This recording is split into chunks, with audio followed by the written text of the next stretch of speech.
အားလုံးပဲမင်္ဂလာပါနော်โอเคဒီနေ့ကျွန်တော်ရေခဲတစ်တစ်လုံးပေါ့နော် customer တယောက်ရောက်ဆောင်ပေါ့နော်သူကဘာပြောလဲဆိုတော့သူရေခဲတစ်တစ်လုံးမအေးဘူးပေါ့နော်โอเคကျွန်တော်တို့အတူတူလိုက်ကြည့်အောင်နော်ဘာဖြစ်လဲဆိုတော့ကြည့်လိုက်မယ်ကျွန်တော်နော်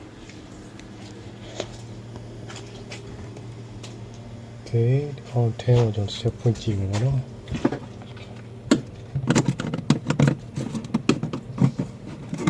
ဒီမှာ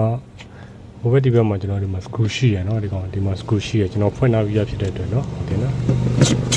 ကျွန်တော်ဒီကောင်ပြီးလို့ရှိရင်ကျွန်တော်ဒီလိုလေးကလပ်ပြီးတော့ဒီလိုဆွဲထုတ်လိုက်လို့ရတယ်ပေါ့နော်ဒီကောင်ဆွဲထုတ်လိုက်ပါနော်โอเคထဲမှာကြည့်မယ်ကျွန်တော်ဘာဖြစ်လဲဆိုတော့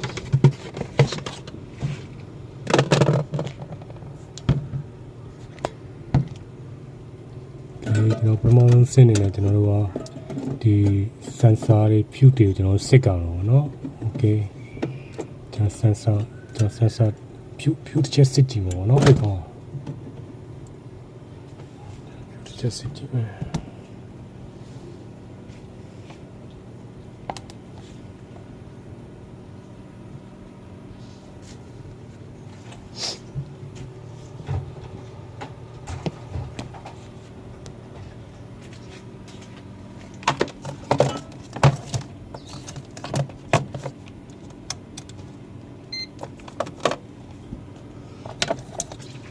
ဆက်စင်ဒီကောင်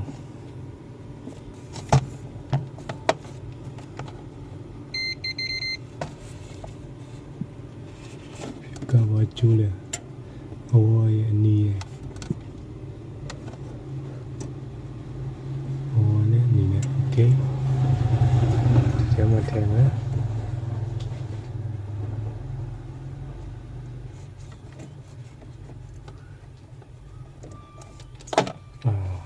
စင်ဖြူဖြစ်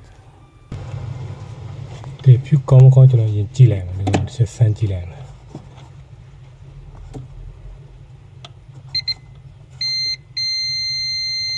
ဒီကောင်ဖြူကောင်းတယ်နော်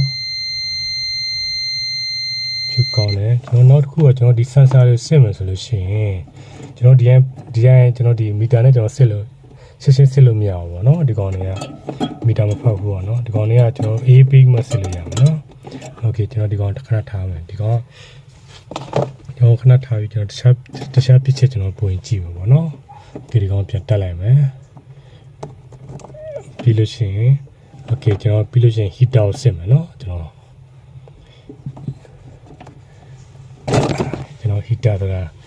heater ဒီကောင်ပေါ့နော်ဒီကောင်ဒီမှာသူ့အောက်မှာအပူပေးတဲ့ကောင်ပေါ့နော်ကျွန်တော်ဒီအမဲချောင်းပေါ့နော်ဒီအမဲချောင်းဒီကောင်ကဒါ heaterဒီကောင်ရေခဲကိုပြန်ဖြော်တဲ့ကောင်ဒီကောင်โอเคကျွန်တော်ဒီကောင် heater ကိုရှက်စစ်မယ် heater ကောင်းမကောင်းပါနော်ကျွန်တော်ရှက်စစ်မယ်ဒီကောင်နောက် heater ကိုစစ်လို့ရှိရင်လည်းကျွန်တော်ဒီမှာကျွန်တော်တစ်ခုချင်းတူကျွန်တော်ဗီဒီယိုတင်ပေးပါပါနော်ကျွန်တော်ဒီ heater ဘယ်လိုစစ်လဲပြီးလို့ရှိရင် heater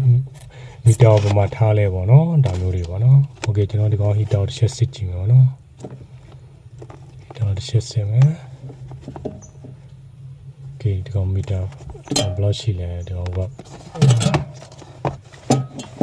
ကေမတူ330โอเค330ဒီကောင်ဟီတာကောင်းတယ်ပေါ့နော်ဒီကောင်330ဟီတာကောင်းတယ်ပေါ့နော်โอเคကျွန်တော်ဟီတာစစ်ပြီးသွားပြီဆိုရင်ကျွန်တော်နောက်တစ်ဆင့်နေလဲကျွန်တော်ပါကြည့်မယ်ဆိုတော့โอเคကျွန်တော် power shift ဖွင့်ကြည့်မယ်နော်နောက်တစ်ဆင့်နေလဲကျွန်တော် power shift ဖွင့်ကြည့်မယ်နော်โอเคကျွန်တော်ပေါ online ပြီเนาะပေါ online ပြီဆိုတော့နောက်တစ်ဆင့်ကျွန်တော်ပန်ကလဲမလဲကျွန်တော်တစ်ချက်ကြည့်မယ်เนาะဒီကောင်ပန်ကလဲမလဲဒီကောင် miss player ဝင်လာပြီးပြီဆိုတော့โอเคကျွန်တော်ပန်ကလဲမလဲကျွန်တော်တစ်ချက်ကြည့်မယ်โอเคကျွန်တော်ဒီ cloud လေးနှိပ်ကြည့်ရင်သိရပါเนาะဒီကောင်ပန်ကလဲမလဲโอเคဆိုတော့ plug လွတ်နေတော့ကျွန်တော်နှိပ်တယ်ဘယ်လိုဖြစ်ဘူးโอเคကျွန်တော်ဒီကောင်โอเคဒီမှာအောက်မှာမီးဝင်တယ်เนาะပန်ကလဲမလဲကျွန်တော်တစ်ချက်ကြည့်မယ်ဒီ cloud လေးနှိပ်ကြည့်ရင်ကျွန်တော်ပန်ကလဲမလဲသိအောင်เนาะကျွန်တော်လက်ကလေးနဲ့နှိပ်လိုက်လို့ရှိရင်ပန်ကလဲမလဲသိမယ်โอเคဒီကောင်ပန်ကလဲလဲတယ်ပေါ့เนาะโอเคဒီကောင်ပန်ကလဲတယ်ပန်ကကောင်းတယ်ကျွန်တော်ဖြူကောင်းတယ်โอเคကျွန်တော် sensor တော့မစစ်ရသေးဘူးပေါ့เนาะ Okay တခြားဆိုကျွန်တော်ပွဲစစ်မယ်နော်ဘာလို့ဆက်စားချက်ချင်းစစ်လို့မရဆက်စားကြောကျွန်တော်စစ်လို့ရှိရင်ကျွန်တော်ဒီမှာအေးပေးပြီးတော့ကျွန်တော်စစ်လို့ရတယ်ပေါ့နော်ကျွန်တော်အဲ့ဥစ္စာလေးလည်းကျွန်တော်ဗီဒီယိုတင်ပေးမယ်ဆက်စားစစ်တဲ့ပုံစံလေးနော် Okay အဲ့တော့ကျွန်တော်အခု run နာပြီဆိုတော့သူကနောက်ကဆက်ကိုကျွန်တော်ဆက်တော့ကြည့်ဆက်လင်းတယ်ပေါ့နော် Okay ဒီကောင်ဆက်လဲနော်ဒီကောင်ဆက်လဲဆက်တန်ကြားလာမလို့နော်ဆက်လဲ Okay ဒီကောင်ဘာကြောင့်မအေးလဲကျွန်တော်တစ်ချက်အရှိမှတစ်ခါပြန်သွားကြည့်မယ်ဒီကောင် gas ထွက်လာမထွက်လာဘူးနော်ဒီကောင်ဒီပိုက်တိုင်အေးမအေးကျွန်တော်တစ်ချက်ဖန်ကြည့်မယ်ကျွန်တော်ဒီကောင်အေးမအေးကျွန်တော်ကြည့်မယ် Okay ဒီကောင်လုံးလုံးမအေးဘူးပေါ့နော်ဒီကောင် gas တန်လုံးဝမကြောက်အဲ့တော့ဒီကောင်ကကျွန်တော်ထင်ဒီကောင် gas မရှိဘူးပေါ့နော် Okay ကျွန်တော်တစ်ချက်နောက်မှာကိုယ်ဝေးစားမှတက်ကြည့်မယ်ကျွန်တော်တစ်ချက်နော်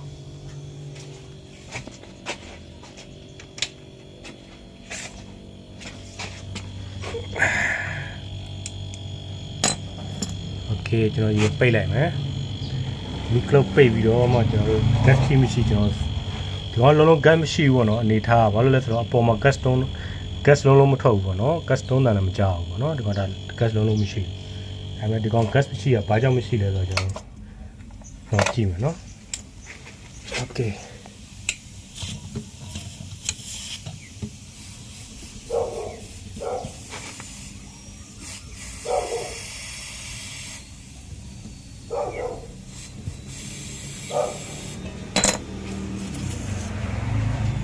ဒီကောင် gas မရှိဘူး gas လုံးလုံးမရှိဘူးเนาะဒါမျိုးတွေကကျွန်တော်တို့ဒီလိုမျိုး gas လုံးလုံးမရှိတဲ့ဟာတွေကကျွန်တော်တို့နှစ်ခုရှိရပါเนาะကျွန်တော်တို့ဒီကောင်ပေါက်လာအတွင်းထဲမှာဒီကောင်တို့ကျွန်တော်ပိုက်ပေါက်လာခုနစာပေါက်လာကျွန်တော်ဒီ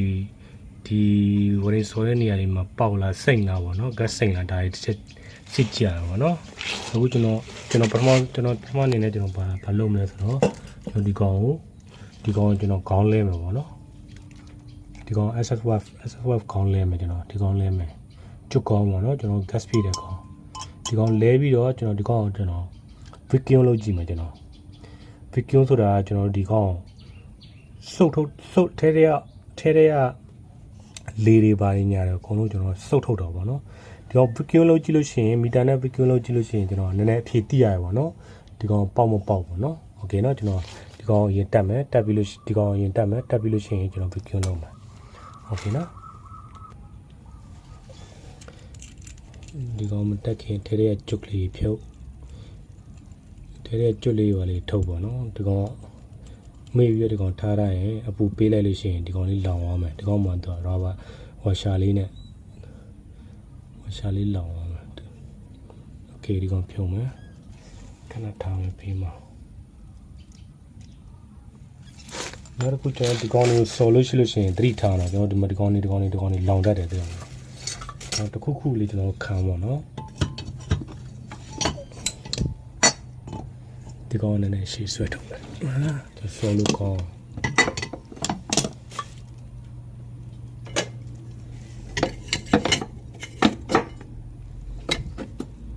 ဒါကတော့ကျွန်တော်ဆော်တဲ့ပုံစံပေါ့နော်ကျွန်တော်ဒီလိုမျိုးခံထားလိုက်လို့ရှိရင်တခြားထိစရာဘာကြောင့်မှမရှိဘူးပေါ့နော်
ကျွန်တော်တို့ဗီဒီယိုလေးတွေတင်ပေးတယ်ဆိုတာကျွန်တော်တကယ်လေးလာခြင်းနဲ့တကယ်စိတ်ဝင်စားတဲ့သူတကယ်လေးလာခြင်းတဲ့သူတွေကကျွန်တော်ဒီဗီဒီယိုလေးတွေတင်ပေးတယ်ဆိုတာကပထမကျွန်တော်တိုင်းမတိုင်းနည်းလေးတွေပစ္စည်းတစ်ခုချင်းစီကိုကျွန်တော်တိုင်းမတိုင်းနည်းလေးတွေကျွန်တော်တင်ပေးတယ်တဲ့မှာအဲ့ဗီဒီယိုလေးတွေကိုကျွန်တော်အများအားလေးလာတယ်အများအားကျင့်ပြီးတော့ကြည့်ပေါ့နော်တကယ်ကိုကတက်ရှင်တဲ့စိတ်ရှိတယ်ဆိုလို့ရှိရင်ဘာလို့ဆိုတော့အဲ့တစ်ခုချင်းကျွန်တော်တိုင်းပြတဲ့ပစ္စည်းလေးတွေကအခုလိုမျိုးကျွန်တော်ရေကက်တက်တစ်လုံးလုံးပြင်มาပဲဖြစ်ဖြစ်ဝှက်ချက်တဲ့တစ်လုံးလုံးပြင်มาပဲဖြစ်ဖြစ်အဲ့ရပစ္စည်းတွေပဲကျွန်တော်တိုင်းပြတာပေါ့နော်အဲ့ဒါဘာလို့ဆိုတော့အဲ့လိုတိုင်းတက်ပြီဆိုလို့ရှိရင်ကျွန်တော်တို့အခုဒီရေကက်တက်တစ်လုံးစစ်မယ်ဆိုလို့ရှိရင်ကိုကဒီလိုမီတာနဲ့ဒီမှာလာတိုင်းရတယ်ပေါ့နော်အဲ့တော့ကိုဒီမှာလာတိုင်းတက်သွားမှာပေါ့နော်အဲ့ကျွန်တော်တင်ပေးရတဲ့အဲ့ဗီဒီယိုလေးတွေကိုမကြည့်ဘဲနဲ့တေချာမကြည့်ဘဲနဲ့ရေကက်တက်တစ်လုံးကိုကျွန်တော်ဒီတိုင်းကြည့်အောင်နဲ့ကျွန်တော်တို့မပြင်တတ်ဘူးပေါ့နော်ဘယ်လိုပြောမလဲဆိုတော့မတိုင်းတတ်တဲ့အတွက်မပြင်တတ်ဘူးပေါ့နော်โอเคအဲ့တော့ကျွန်တော်တင်ပေးရတဲ့ဗီဒီယိုလေးတွေမှာကျွန်တော်တို့ပစ္စည်းတစ်ခုချင်းစီကိုကျွန်တော်တိုင်းပြတယ်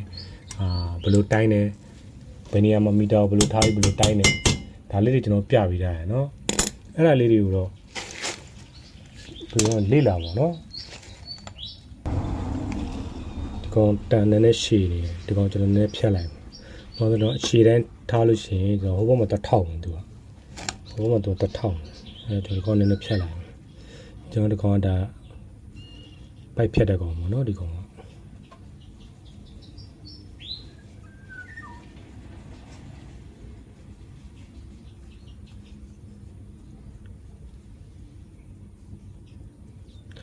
တကယ်တက်ရှင်စိတ်ရှိတဲ့သူတကယ်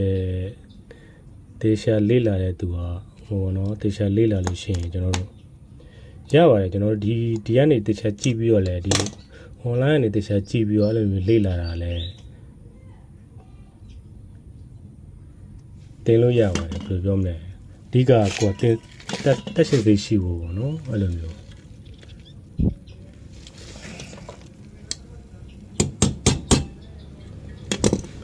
တင်နဲ့တက်ဖို့အချိန်မပေးနိုင်တဲ့သူတွေပါတွေ့ကြတော့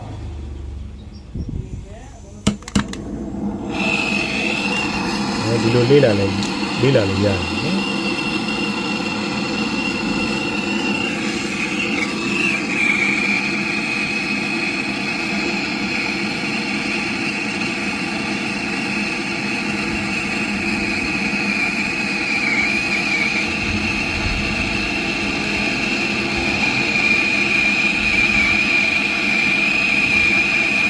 တော့သူပေးရ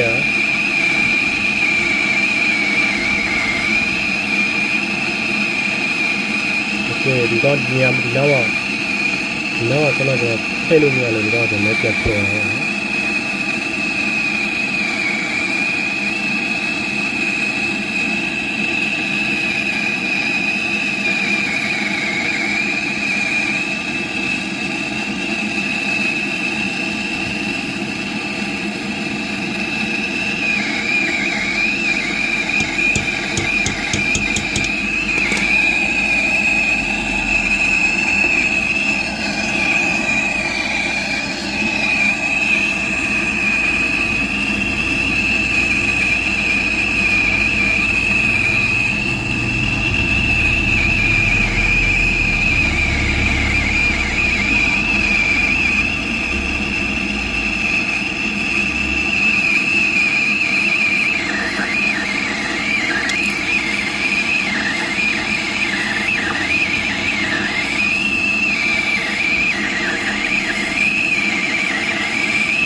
โอเค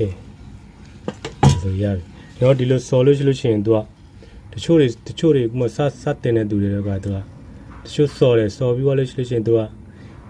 ဒီဘက်နားလောက်ပဲသူကမိတယ်ဟိုဘက်မှာမမြင်ရတဲ့ဘက်မှာသူတို့မမိဘူးအဲ့ဒါကျွန်တော်တို့တကယ်လေ့ကျင့်မှုရသွားလို့ရှိလို့ရှိရင်ကျွန်တော်တို့ကဒီကောင်အပူပေးပြီးတော့အကုန်လုံးဝပူသွားပြီဆိုရင်ထိရတဲ့အရေးပြောပြီဆိုလို့ရှိရင်ကျွန်တော်တို့ဒီအတွင်းထဲကရှင်းပြောလို့ရှိရင်အတွင်းထဲကကျွန်တော်တို့မထိမှာတော့မပူနဲ့မပိတ်မှာမပူနဲ့ပေါ့နော်အော်တိုပိတ်သွားမှာပေါ့နော်ဒီကဥစ္စာအရေးပြောပြီးတော့ဒီဘက်ကိုကြာသွားတယ်ပေါ့နော်ကိုယ်မမြင်ရတာပဲရှိမယ်ဒါပေမဲ့ဆွမ်းလိုမျိုးအမြန်ဒီကောင်လေးဆော်လို့ရှိလို့ရှိရင်အရင်အမြန်လောနေလို့မရဘူးပေါ့နော်နည်းနည်းတော့စိတ်ရှိရတယ်နော်โอเคကျွန်တော်ခေါင်းတက်လို့ပြီးပေါ့နော်ခေါင်းတက်လို့ပြီးရင်ကျွန်တော်ဒီကောင်နဲ့အေးအောင်တစ်ချက်ကျွန်တော် မစားလေးနဲ့ကျွန်တော်လည်းအေးအောင်ရှင်းလုပ်လိုက်မယ်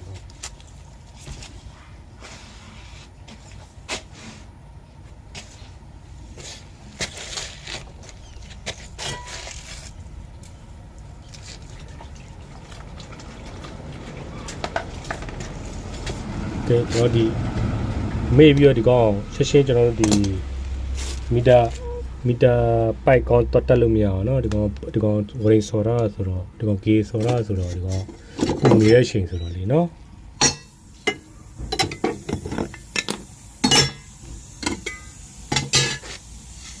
โอเคဒီကောင်အေးအောင်ပုံနေလဲ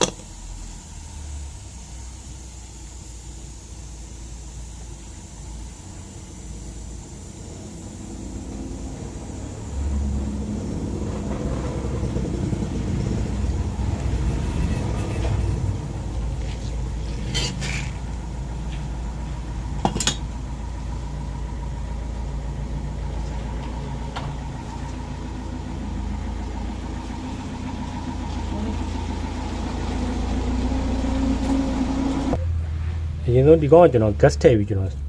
gas နည်းနည်းထည့်ပြီးတော့ကျွန်တော်ဒီ aircon gas ထည့်ပြီးတော့ကျွန်တော်အများနဲ့စစ်စစ်ရှိတာကျွန်တော်တို့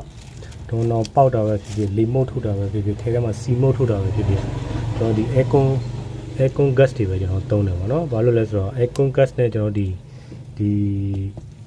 Eleetronic gas 134တို့ Eleetronic gas နဲ့ကျတော့ aircon gas ကလည်းဈေးပေါ်တယ်ပေါ့နော်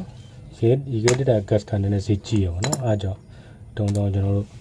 စမ်းတက်တာပေါ့ဆိုလို့ရှိရင်ကျွန်တော်ဒီထဲထဲမှာပေါက်တာပဲဖြစ်ဖြစ်စီမှုတ်ထုတ်တာပဲဖြစ်ဖြစ်ကျွန်တော်ကျတော့ဒီမှာကျတော့ကျွန်တော်တို့ဒီ aircon gas နဲ့တုံးတယ်ပေါ့နော် aircon gas နဲ့မှုတ်ထုတ်တာတော့ပါလို့ဒီတော့ဒီကောင်ကနည်းနည်း gas ထည့်ပြီးတော့ပေါက်မပေါက်ကျွန်တော်စစ်ကြည့်ပါနော်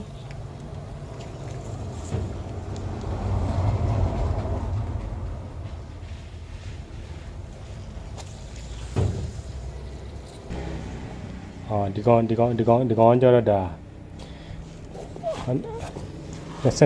22နော်ဒီကောင်22ကဒီကောင်ချင်းပြောလို့ရှိရင်ကျွန်တော်ဒီကောင် aircon gas ပေါ့နော် aircon gas ကျွန်တော်ဒီကောင်ထည့်ပြီးတော့ကျွန်တော်လည်းစမ်းကြည့်မယ်စမ်းတဲ့ဆိုတော့ကျွန်တော်တို့ကွန်ပျူတာ RAM မှာမဟုတ်ဘူးနော်ကျွန်တော်ချင်းပြောလို့ရှိရင်ပေါက်မပေါက်ကျွန်တော်စမ်းကြည့်မှာပေါ့နော်ပေါက်မပေါက်ကျွန်တော် gas ထည့်ကြည့်မှာပေါ့နော်ဒီကောင်ဘာလို့လဲဒီကောင် gas လုံးမရှိရတဲ့အတွက်တုံ gas တွေကကျွန်တော်တို့ဒီကကုန်ခဲ့တယ်ပေါ့နော် gas တွေကတော်တော်ကြာသုံးရတယ် gas ကုန်တယ်ဆိုတာရှားတယ်เนาะဒါပေမဲ့ gas တော်တော်ကြာသုံးရတယ်ကျွန်တော်အဲ့လိုမျိုးအများစုကကျွန်တော်ပေါက်တာများတယ်เนาะပေါက်သွားတာပဲဖြစ်ဖြစ်ကျွန်တော်ဖြည့်တိရပြီဗျကျွန်တော်တန်ကြားရတယ်ပြီးတော့ကျွန်တော် gas ထည့်လိုက်တာနဲ့ကျွန်တော်ဒီမှာတန်ကြားရတယ်ဒီကောင်ဖြေရချင်းချင်းကိုတွေ့တယ်အတန်ကြားလားမသိကျွန်တော်ဒီမှာဒီတနေရာမှာကျွန်တော်ပေါက်နေပါတော့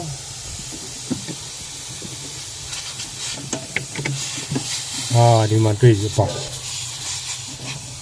တွေ့ပြီပေါက်ဒီကောင်ပေါက်တွေ့ပြီကျွန်တော် gas ထည့်ပြီးတော့စမ်းကြည့်လိုက်တယ်နော်ဒါတော့ဘယ်နေရာမှာကျွန်တော်အပေါက်ရှာတာပေါ့နော်အများစုကဒီကောင်ပေါက်လို့ရှိရတယ်အခုဒီမှာကျွန်တော်အပေါက်တွေ့ပြီတန်ကြားလာပြီနော်ဒီမှာဒီနောက်မှာပေါက်နေနော်ကဲဒီနောက်မှာပေါက်နေဆိုတော့ကျွန်တော်ဒီကောင်ပြတ်ဖာမယ်ပေါ့နော်ဒီကောင်ပြတ်ဖာမယ်ကျွန်တော်ဒီကောင်ဖာမယ်ဆိုလို့ရှိရင်